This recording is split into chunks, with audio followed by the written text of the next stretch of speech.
I'm Tony Maietta. I'm a Hollywood historian. Let's answer some questions from the internet. This is Old Hollywood Support. St. Francis asks, all right, Mr. DeMille, I'm ready for my close-up. Where is this iconic line from? It is from a 1950 classic film called Sunset Boulevard, spoken by Gloria Swanson as Norma Desmond, and it's one of the great last lines in movie history. Directed by Billy Wilder, about an aging silent film star who believes she is ready for a comeback. And Mr. DeMille is Cecil B. DeMille, who was a legendary director both in the silent era and throughout classic Hollywood, and he worked frequently with Gloria Swanson. So there's kind of meta moments here with this iconic line, which is probably one of the most famous last lines in cinema history. I hear it all the time. Our Ask Historians asks, how did the US film industry come to be centered in Los Angeles when the film industry came here? It didn't start out in Los Angeles, it started out on the East Coast, in a beautiful little town called West Orange, New Jersey, because that's where Thomas Edison was. Thomas Edison was not only the father of many, many inventions, such as the light bulb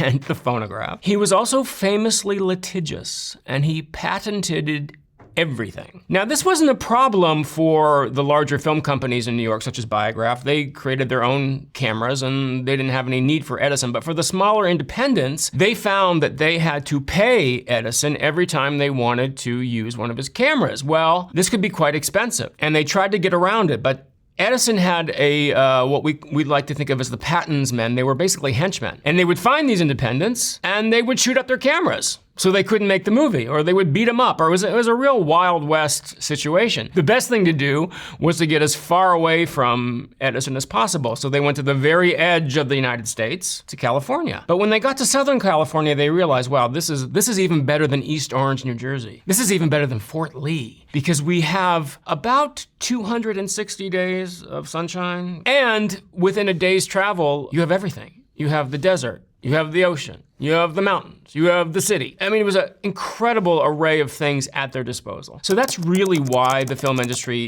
ended up in Los Angeles and in Hollywood. Colette at Burberry Skirt, I like that name, asks, what year do you guys consider to be the beginning of Hollywood's golden age? I was thinking either 1927, the arrival of sound, or 1934, the end of pre-code. Most people agree it's probably about the beginning of the advent of sound, although silent film certainly qualifies for some wonderful golden age films. Up until the end of the studio system, which is sometime in the mid to late 60s, is pretty much the golden age that we think of. But there was also a second golden age, not quite as famous, but just as interesting, that happened after that, from about 68, when the production code was gone, and these incredible filmmakers like Martin Scorsese, Francis Ford Coppola, like Alan Pakula, were making really groundbreaking films, like The Godfather Saga, like Rosemary's Baby, like What's Up, Doc, with Peter Bogdanovich, all the way up to about Chinatown with Polanski. So that was kind of the second golden age, which ended in about 75. You referenced the end of pre-codes. The pre-code era was about 4 or 5 years, from about 1929 to 1934, in which films were really crazy, lascivious, salacious, because there was a production code, which was basically a list of do's and don'ts that was created in order to prevent censorship. Hollywood was self-censoring at this time. They didn't want other people, the government certainly, to come in and censor their film. So pre-code really is a misnomer, because there was a code of do's and don'ts and be carefuls and don't do this and don't do that and make sure that kiss isn't longer than 5 seconds. It wasn't enforced until 1934, when the Catholic Church got involved. Priests would tell their congregations from the pulpit, you can go to hell if you watch this film. And that really scared filmmakers. So they finally started paying attention and said, okay, we'll follow the code. A Reddit user asks, do studios in Hollywood still own their actors the same way they did in the 20th century? They sure as hell don't. The studio system ended pretty much in the 60s. Universal held on to some of their contract players throughout the 60s. One of the great things about the studio system was that this was a great training ground for people. People like Lucille Ball, who came to Hollywood as a showgirl and learned her craft while she was getting paid for a studio, and then became Lucille Ball. I mean, this was a wonderful, wonderful training ground for these actors and actresses. Yes, it was very constrictive, and yes, you could feel like you were being owned owned. However, many people kind of wish that system was still around because it was guaranteed employment, if anything. Page Turner 627 asks, was the mid-Atlantic accent really just a made-up accent used by actors? Yes, it was. It wasn't made up by actors, but yeah.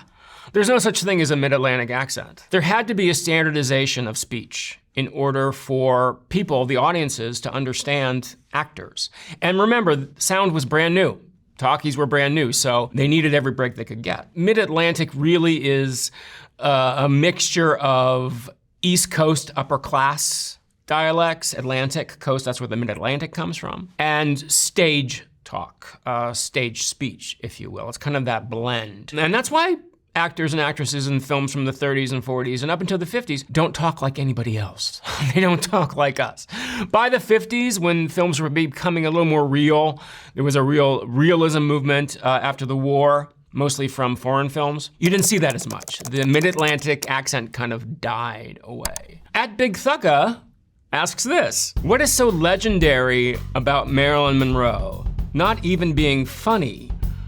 Was she really a good actress? Marilyn, one of the most iconic actresses in the history of cinema. Here's the thing about Marilyn. Marilyn had what one of her directors, Billy Wilder, called flesh impact. And what he meant by that was the effect of seeing Marilyn on screen to audiences was visceral.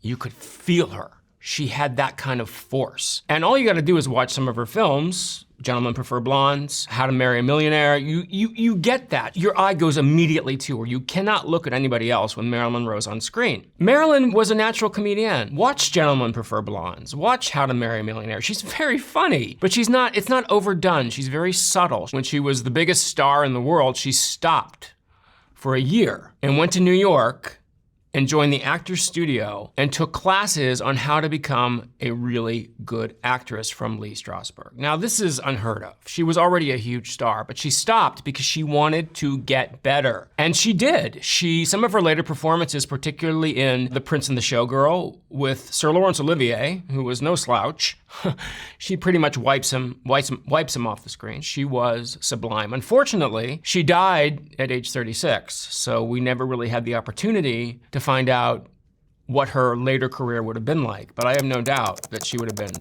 one of the greatest stars. At Ahagawa, okay, asks, my roommate told me she doesn't know who Elizabeth Taylor is, and I almost had a stroke. Elizabeth Taylor!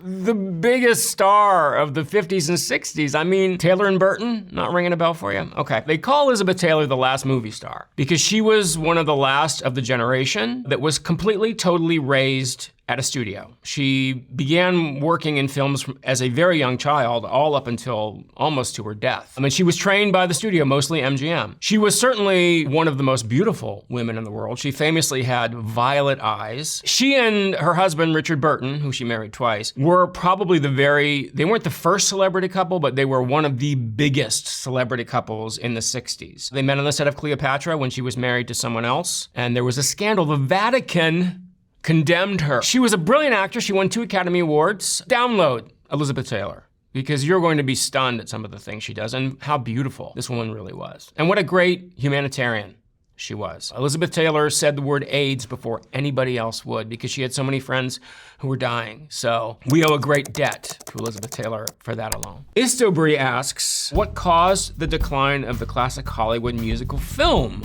1930s to 1940s era. Musicals were very expensive to make. You not only had to pay actors, you had to pay musicians, you had to pay songwriters, you had to pay choreographers. There were a lot of people on the musical payroll. Second of all, after the war, the mood in the country shifted. There was a sense of innocence about musicals because you have to suspend your disbelief. Because I mean, you know, when you think about it, how many times have you seen in your daily life somebody having a normal conversation then suddenly bursting into song or suddenly dancing around the room? It doesn't happen that often. After the war, people got a lot more cynical. There was a great realism movement in films after the wars. But beyond that, in the 1950s, there was this little invention called television, which began peeling away movie audiences by the millions. Movie studios had to start divesting themselves of this great pool of talent that they had under contract. So they didn't have this pool of talent at the ready cheaply to make these musicals, which were incredibly expensive. At Himadosh14141 asks, so question for film oofies.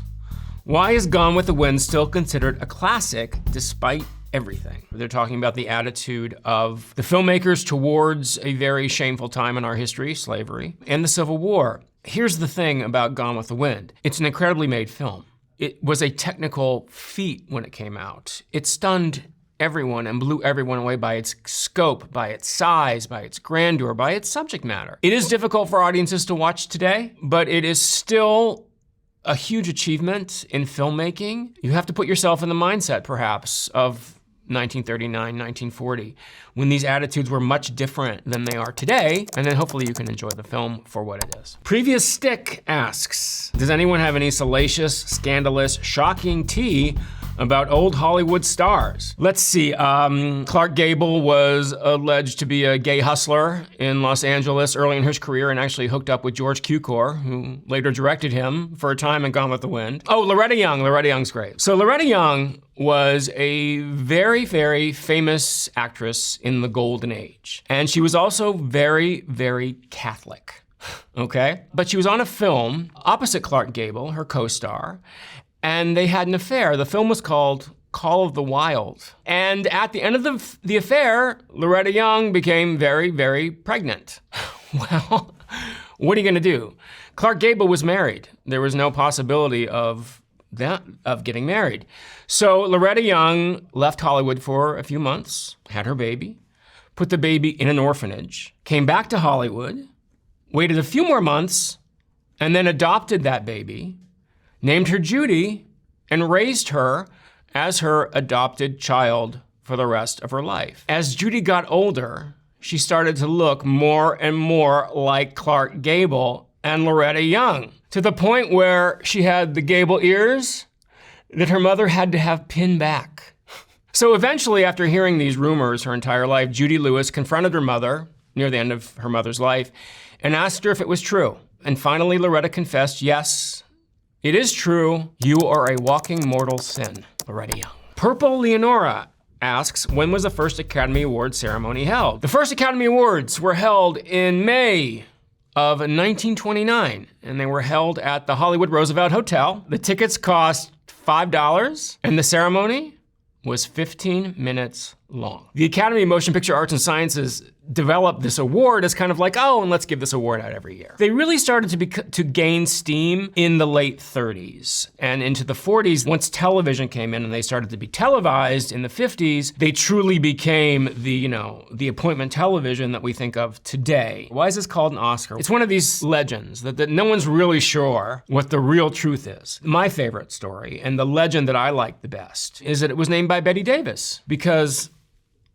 the backside of Oscar reminded Bette Davis of her first husband, Oscar Nelson. And she allegedly said, that's an Oscar. That may not be true, but it's my favorite story. MacMac360 asks, what happened the night Natalie Wood died? There is a lot of speculation. It happened Thanksgiving weekend in 1981 on a boat called the Splendor, which was Natalie Wood and R.J. Wagner's boat, named after Splendor in the Grass, one of Natalie Wood's great films. She and R.J. Wagner, Robert Wagner, and Christopher Walken went out to Catalina for a very cold and very wet Thanksgiving weekend. And Natalie Wood ended up Sunday morning floating in Catalina Harbor. No one really knows what happened. The theory that is most accepted, and I think makes the most sense, is that the dinghy was attached to the side of the boat and it was banging and it was keeping her awake. And her husband and Christopher Walken were up above having drinks and she was in the bedroom. So she went outside in her nightgown and parka and socks to retie the dinghy, slipped on the step, hit her head, and fell in the water. And unfortunately, because her parka filled with water and kept her weight down, she couldn't get back up into the boat. And that's usually what people cite as the cause of death, was the fact that she drowned. Dalmits_Andy asks, were there gay bisexual stars in the 50s and 60s? Yes. There have always been gay and bisexual stars. The difference is that they weren't out. You couldn't be out in the 50s and 60s. You could be arrested for being gay or bisexual and acting on it in the 50s and 60s. You could be thrown into a mental hospital. You could get a lobotomy, lots of horrible things. Some of the ones who were a little more honest about who they were Farley Granger, to a certain extent Montgomery Clift. Certainly he wasn't out, but we know now, certainly Rock Hudson, Tab Hunter. They were afraid that if the public knew that a star was gay, that suddenly he wouldn't have the romantic appeal. But if you watch some films of that era, such as Pillow Talk, there's some wonderful little sly allusions to the real sexuality of Rock Hudson, because everybody knew in the film industry. They just didn't know in Peoria. They just didn't know, in Des Moines. It's a struggle. It's still a struggle. There's a lot more gay actors in Hollywood than are out gay actors in Hollywood. But we're making progress, slowly but surely. The Pixel Paint asks, why was it so hard for so many actors to make the transition from silent films to the talkies? Was it just a matter of voiced acting being more difficult, or were there other factors at play? Silent film is a completely different art than talking film. I think that's what people don't realize. They think silent films were just films without talking. No, they were an entirely different art form. A lot of actors in Hollywood, particularly big silent film stars, had very heavy accents. Didn't matter because you weren't talking. So there were some great silent film stars who just left. They weren't even gonna try to learn how to speak this mangled new mid-Atlantic accent. Also, a big factor was the fact that many silent film stars their personas didn't match their voice. This happened primarily with an actor named John Gilbert, who was probably the most famous victim of talkies. He was the He-Man, he was romantic, and he kind of had a light tenor voice. It didn't match. So that was really one of the big problems, was the persona didn't necessarily match the voice. There was also a shift in the culture at this time. Don't forget, not only was there a shift in Hollywood with sound into talkies, but the Depression happened. Wall Street fell. Suddenly, the kind of heroes that were in silent film were not really relevant in this tough new world we were in. Baron Destructo asks, how many cigarettes per day was 16-year-old Judy Garland encouraged to smoke in order to keep her weight down during the filming of The Wizard of Oz in 1939. I wish it was only cigarettes. Smoking was just what sophisticated adults did. So MGM had no hand in Judy Garland's cigarette habit. However, they had a big hand in her drug addiction. They did encourage her to take pills. Amphetamines. An easy way to lose weight back in the day was to take amphetamines. The problem with amphetamines was that it hyped her up. And so she couldn't sleep at night. So they then had to give her sleeping pills to get her to sleep because she had to be up at 5 a.m. and sparkle, Judy, sparkle. It became a very, very, very bad habit. One thing fed the other. Now, MGM and all the studios didn't just do this with Judy Garland, they did it with a lot of stars. At Kelbodan asks, Shirley Temple is a real person. Thought it was just a drink. Yes, Shirley Temple was a real person. She was the biggest box office star in the world for 4 years, beginning when she was 6 years old. She saved 20th Century Fox from bankruptcy because this was the Depression. So this little girl, all of 6 years old, held a studio on her back. She was later an ambassador in the 80s. So she had quite a career, and the drink was indeed named after her because it has no alcohol, and she was a child. Blue Jester 12 asks, when did the old Hollywood system go away? I would probably say in the late 60s, because what happened was that the studios were forced by the Supreme Court to divest themselves of their theater chains. Now, back in the 20s and 30s and 40s, studios owned theaters. That was really the point for many of these moguls, was they really were more in the real estate business. They had more theaters, and then they created these studios to put product into these theaters. So there were Paramount theaters, there were Warner Brothers theaters, MGM had Lowe's. It was decided that this was a monopoly. It's called vertical integration. And the studios were forced to divest themselves of their theater chains. So they lost an outlet for their product. They had to drastically cut back on staff, drastically cut back on the number of films they could make. And there was this little thing happening about the same time called television, which was also eating away at their audience. And by the 60s, many studios just couldn't survive as they had during the golden age. So they had to let go of their contract players, they had to let go of their contract writers, all these people who were under contract. When the studio system really died down, I think is what most people think of as the end of old Hollywood, the end of the studio system. Brandon Ma I asks, worst thing about film school was having to sit through boring ass black and white movies. It's a knife in my heart. But no, I'm glad you asked this because all I can tell you is that watch a film from 1933 called Babyface, which is one of these pre-code films in black and white. And I guarantee you there ain't nothing boring ass about it. It is one of the most salacious, lascivious. Barbara Stanwyck plays a woman who literally fucks her way to the top. It's unfortunate that because these films are not presented in a way that we're used to, that they get this reputation of being boring. You just have to realize it was a different time and it might seem a little slow to us in our instant gratification world, but sit with it for a while, I guarantee you. It'll get interesting. A Reddit user asks, what movies were the first in their genres? The real trendsetters of filmmaking. When you think about screwball comedies, probably the first screwball comedy, one of the most famous is It Happened One Night, starring Clark Gable and Claudette Colbert. They both won Oscars for it. That was definitely the first screwball comedy. It started the entire screwball comedy genre. Musicals have been around since talkies. The Broadway Melody of 1929 was not the first musical, but it's probably one of the very first and one of the most famous. It won the Academy Award. It was the first musical to do that. I mean, there were films in the silent era that you could term horror films. The big one, the one that really set the horror genre in motion was Dracula, starring Bela Lugosi. It was a tremendous hit in the early 30s and started this whole cycle of horror films from Universal Studios mostly, such as Frankenstein, such as The Bride of Frankenstein, such as The Invisible Man. So you can really point to Dracula as being probably the very first of those. There was a silent film star named Harold Lloyd, who was one of the big three: Chaplin, Keaton, and Lloyd, the big three comic superstars in silent film. Harold Lloyd did romantic comedies. We don't think of romantic comedies necessarily in silent film, but he really was a romantic comedy star of his era. Gangster films were big in the 1930s because of the Depression, because of the fact that people were so desperate and they wanted to see people, giving the finger to this government and this society which put us in such dire straits. Someone from Quora asks, in what major ways did Charlie Chaplin impact cinema? Aside from the fact that he was probably the biggest star in the world during the silent era, his impact as a filmmaker can be felt. He was singular in the fact that for the majority of his great career was his own boss.